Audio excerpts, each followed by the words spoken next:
Hey guys, in today's video, I'm going to be trimming the fenders on the Spooky Jeep here. If you're new here, welcome to the channel, and don't forget to subscribe. Hi neighbor. Hello.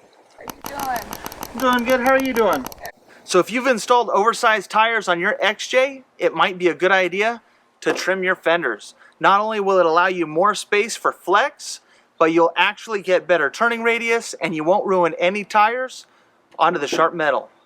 Now, I just recently installed these 33s, and they do okay going forward and backward, but they already start to rub when I turn right back here in the back. So I'm going to be trimming my fenders today to get rid of that problem, as well as allow more flex. Now, when it comes to trimming the front, it's pretty straightforward and easy. There's a couple of lines here that you can just follow. You can follow that little bend that's already in the fender. It'll be a nice guide to follow along and cut. Now, as you get down here towards this bottom corner, if you want, you can kind of feather it out a little bit just to give yourself a little bit more room. Now, if you cut up too high, depending on what year you have, you'll actually end up cutting into the washer fluid container, and that will not be good. So I would just recommend cutting along that bend. Now, if your Cherokee still has the original fender flares on it, all that is going to have to be removed. Now, before you start cutting, you might want to remove the inner plastic liner, as well as right here,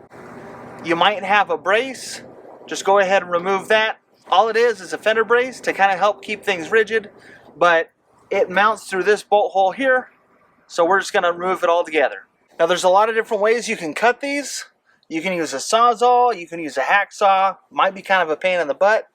You can use angle grinders. Me personally, I prefer to use an pneumatic cutoff wheel. I feel like I have a lot more control for doing some precision cutting. Now, for right down in here, in an effort to kind of keep my line straight, I'm going to go ahead and take some masking tape, just start up here and kind of eyeball it as I go down. That way I can keep a nice fluid straight cut.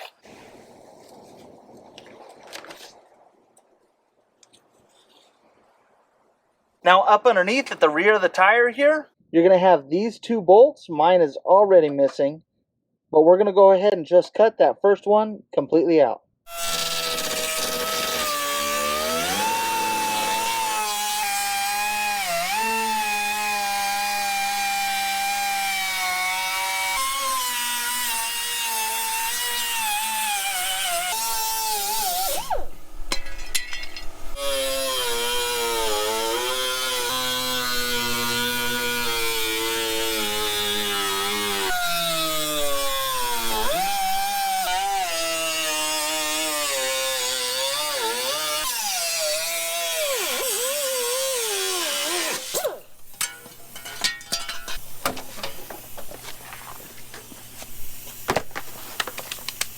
So now that my fender on the front here is mostly trimmed, I can go back with a grinder and just smooth out all these edges.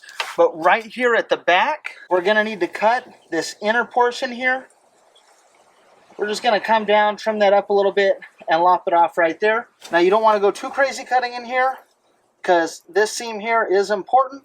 We're just going to take and cut this little bit of portion off. Now, trimming the backside here is a completely different story. Back here, this seam is important. If you look closely, you'll be able to see where there are spot welds every so often. You want to make sure that you don't cut through those spot welds. Now, there are a few different methods. If you do want to cut up higher, I highly recommend against it.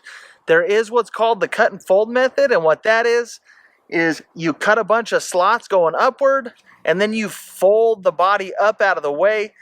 Yes, it gives you more clearance. Yes, it stayed welded together. But unfortunately, you just created pockets where dirt and salt and water and everything else is going to collect up in there, and it is just going to cause rust. Really, you only gain a ½ inch to an inch back here by doing that.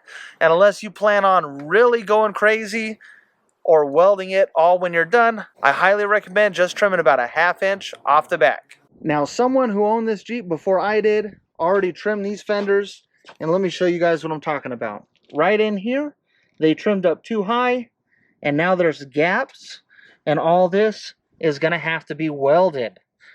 Now, they did try the cut and fold method over here, unsuccessfully, and once again you cut and fold, and now you've got all these pockets just waiting to rust.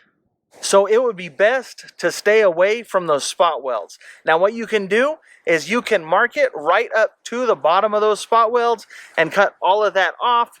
Honestly, all it is just a little bit past this edge. So I would just recommend using this edge as a guide once again, getting rid of it, giving yourself that little bit of extra space, and then adding more bump stop so your tires don't contact your fender. So for me personally, what I'm gonna do is just cut right to that edge that's already there. Sounds good to me.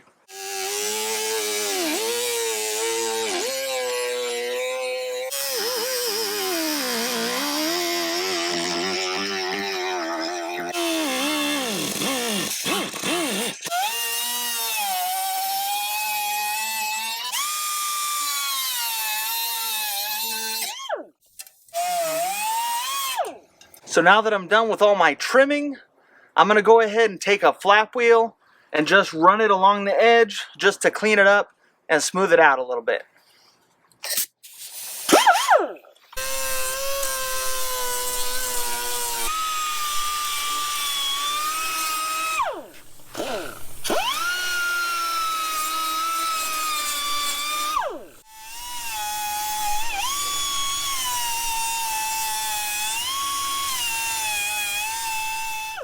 Now after it's all trimmed, it might be a good idea to put a little bit of paint on your exposed metal. I'm not really worried about it right this second. It's something I'm gonna go ahead and take care of in the future when I do some other touch-up work in here. But what I do highly recommend is getting some edge trim. This stuff is pretty cheap. I'll go ahead and put a link in the description below. They come in different widths, so it'll come up a little bit higher if you need, or a little bit lower, it doesn't matter. But I would run some edge trim right on this edge. Not only does it help it look cleaner and smoother, it'll also help protect your tires more if they ever come in contact with your fenders.